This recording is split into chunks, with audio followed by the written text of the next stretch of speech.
Good evening. This is Akashwani and I am Nishit Kumar with the news at 9.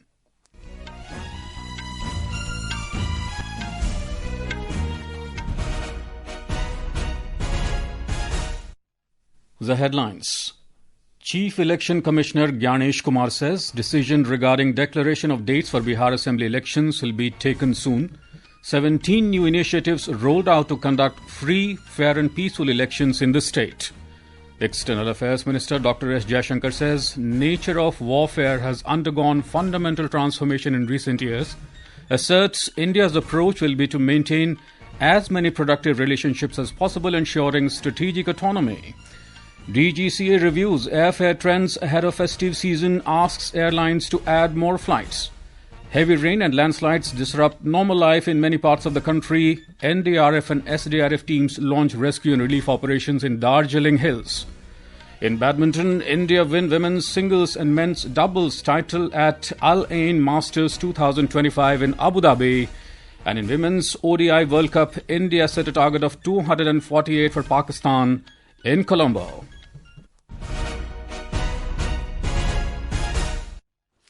And now the news in detail. Chief Election Commissioner Gyanesh Kumar today said that the decision regarding declaration of the dates for the Bihar Assembly elections will be taken up soon, keeping all pros and cons in consideration.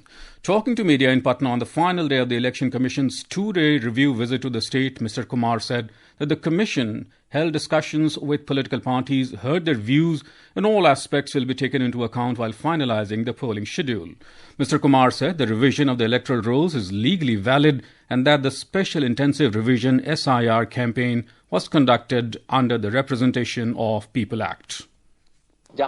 Special intensive revision. As far as the decision to conduct a special intensive revision before the elections is concerned, under representation of the People Act, it is lawful for the Election Commission to conduct the revision before every election, and it is to be done as per the law. Anyone saying that the revision should be done after the election is not justified. Revision चुनाव के बाद होना चाहिए, वो न्याय संगत नहीं. The Chief Election Commissioner said that in the 2025 Bihar Assembly elections, voters, political parties and all stakeholders will have a pleasant surprise as 17 new initiatives have been introduced to ensure free, fair and peaceful elections just before the Assembly elections in the state. Our correspondent has the details. Chief Election Commissioner Gyanesh Kumar announced that webcasting will be carried out at all polling stations, marking the first time this facility will be implemented in Bihar. When voters go to cast their votes in assembly elections, they will see the names of candidates along with their color photographs on the EVM, providing greater clarity. He further said that voters will now be allowed to carry their mobile phones up to the outer area of polling stations. The Chief Election Commissioner also announced that political parties will be permitted to set up polling agent booths just 100 meters away from polling stations. Dharmendra Kumar Rai, Akashwani News, Patna. External Affairs Minister Dr. S. Jaishankar has said that the nature of warfare has undergone a fundamental transformation in recent years, pointing to a new era of contactless war shaped by advanced weaponry and technology. He said this while speaking at the Kautilya Economic Conclave this evening in New Delhi. The nature of weaponry, the nature of war has today fundamentally changed. We have seen that in multiple conflicts, starting with Azerbaijan, Armenia, Ukraine, Russia, Israel, Iran. So contactless war, often with standoff weapons, but which can have a very impactful, sometimes even a decisive outcome. These are today the characteristics of this landscape of these turbulent times. On India's positioning in this complex environment, Dr. Jaishankar emphasized that New Delhi's strength lies in internal capability building. He said that India's approach will be to maintain as many productive relationships as possible without making them exclusive, ensuring strategic autonomy while engaging constructively with multiple global partners. On Indo-US relations, he asserted that New Delhi is actively engaged in talks with Washington to resolve the ongoing trade issues. The bilateral exercise Konkan 2025 between the Indian Navy and the Royal Navy of UK commenced today off the western coast of India. The exercise reaffirms the shared commitment of both nations to ensuring secure, open and free seas and exemplifies the comprehensive strategic partnership outlined in the India-UK Vision 2035. The exercise will be conducted in two phases from 5th to 12th of October 2025. The Directorate General of Civil Aviation, DGCA, has reviewed airfare trends ahead of the festive season. The Directorate is mandated by the Ministry of Civil Aviation to keep a watch on airfares, especially during the festive season, and take appropriate measures in case of a surge in prices. DGCA proactively took up the matter with airlines and asked them to augment flight capacities for the festive season by deploying additional flights to meet high demand. In response, Indigo has informed that it has deployed 730 additional flights across 42 sectors. Meanwhile, Air India and Air India Express will run 486 additional flights across 20 sectors, and SpiceJet will operate 546 more planes across 38 sectors. Maharashtra's Food and Drugs Administration has issued an urgent alert following reports of deaths of children in Madhya Pradesh and Rajasthan linked to Colrif syrup. The syrup batch number SR13, manufactured in May 2025 by Sresan Pharma in Kanchipuram district, Tamil Nadu, is alleged to be adulterated with diethylene glycol, a toxic substance. The product's expiry date is April 2027. The FDA has directed all licenses and the public to immediately stop the sale, distribution or use of Colrif syrup batch number SR13.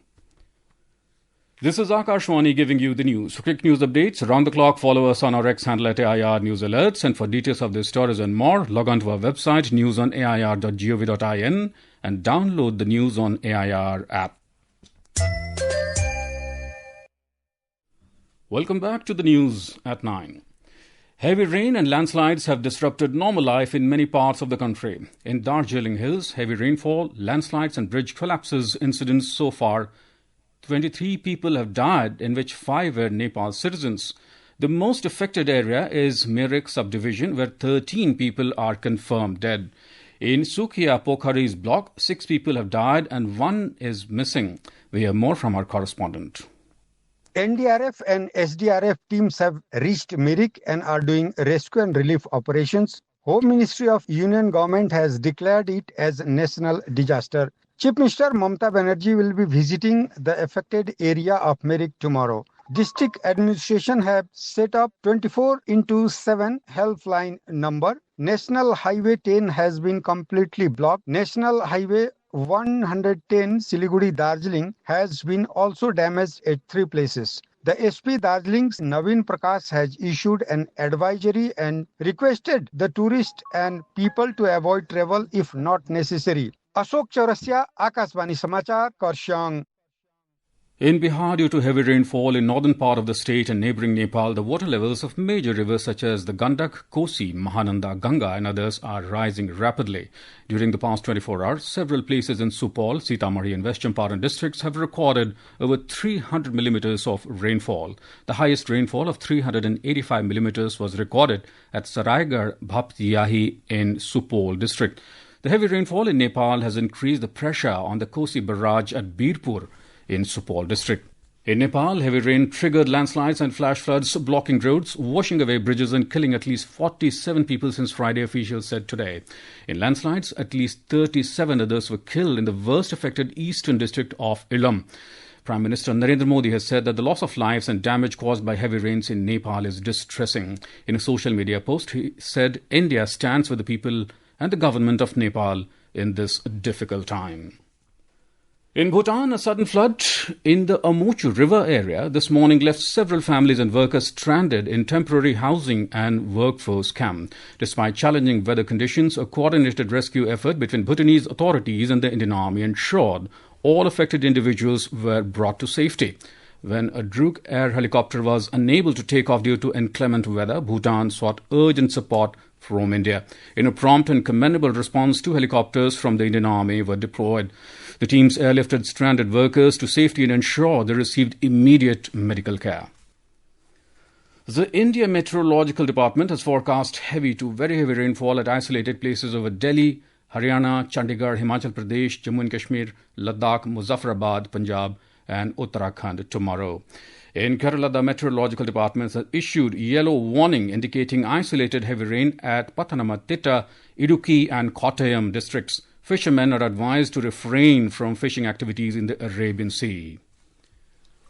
In Jammu and Kashmir, the Directorate of School Education Jammu has ordered the closure of all government and private schools across the Jammu division till Tuesday in view of the forecast of heavy to very heavy rainfall across the Jammu division. GST Bachat Utsav, which was announced by Prime Minister Narendra Modi and commenced on the 22nd of last month, is benefiting all sections of society. Today, our correspondent brings a report on the GST reforms that will boost the economy of Jammu and Kashmir. The new GST reforms are poised to enhance the competitiveness of Jammu and Kashmir handicrafts, agriculture, tourism and specialty products. These reform cuts align seamlessly with Jammu and Kashmir's broader aspirations like industrial diversification, tourism promotion and the upliftment of rural lives. Handicrafts have long been the soul of Jammu and Kashmir's economy as well as a wellspring of large-scale employment. From embroidery shawls, paper mache, wood carving and jewelry to silken carpets, these creations not only preserve cultural identity but also secure a strong foothold in international markets. With the reformed GST rates, the sector now carries only 5% GST, shunned down from 12%.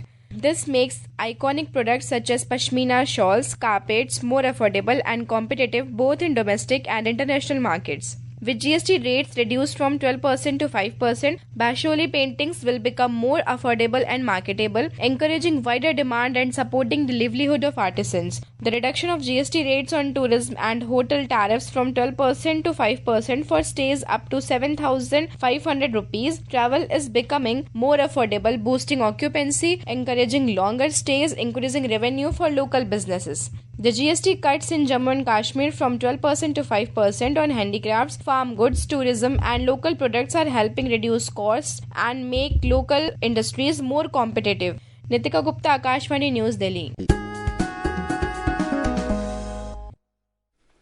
In badminton, Indian shuttlers have won both women's singles and men's doubles title at the Al Ain Masters 2025 at the Khalifa bin Zayed Stadium in Abu Dhabi today. In the men's doubles, the Indian duo of Hariharan Amsa Karunan and Arjun Madathil Ramachandran defeated Indonesia's Raymond Indra and Nicholas Joaquin in the finals in straight sets 21-17, 21-18. Earlier, rising Indian shuttler Shriyanshi Valishetty won the women's singles trophy. In an all-Indian final, Shriyanshi defeated her compatriot Tasneem 15-21, 22-20, 22-20. And in Women's ODI World Cup game in Colombo, Pakistan, women were 58 for 3 wickets after 21 overs when reports last came in. Earlier, Indian women team set a victory target of 248 runs for Pakistan women. Put into bat first, India made 247 all out in their allotted 50 overs. For India, Harleen Deol top scored with 46 runs, followed by Richa Ghosh 35 and Jemima Rodriguez 32 runs. For Pakistan, Diana Beg took 4 wickets, while Sadia Iqbal and Fatima Sana bagged 2 wickets each. India have won all the 11 encounters against Pakistan so far, with their last encounter resulting in a commanding 107 runs victory at the 2022 World Cup. And in World Para Championships, India wrapped up its campaign with 22 medals, 6 gold, 10 silver and 6 bronze at the World Para Athletic Championships in New Delhi today.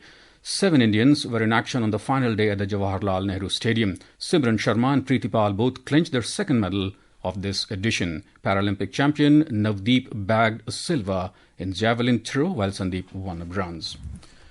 And now, before we end the bulletin, the headlines once again. Chief Election Commissioner Gyanesh Kumar says decision regarding declaration of dates for Bihar Assembly elections will be taken soon. 17 new initiatives rolled out to conduct free, fair and peaceful elections in the state. External Affairs Minister Dr. S. Jaishankar says nature of warfare has undergone fundamental transformation in recent years. Asserts India's approach will be to maintain as many productive relationships as possible, ensuring strategic autonomy. DGCA reviews airfare trends ahead of festive season, asks airlines to add more flights. Heavy rain and landslides disrupt normal life in many parts of the country. NDRF and SDRF teams launch rescue and relief operations in Darjeeling Hills. In badminton, India win women's singles and men doubles titles at Al Ain Masters 2025 in Abu Dhabi. And in Women's ODI World Cup, India set a target of 248 for Pakistan in Colombo. And that's all in the news at 9. Good night.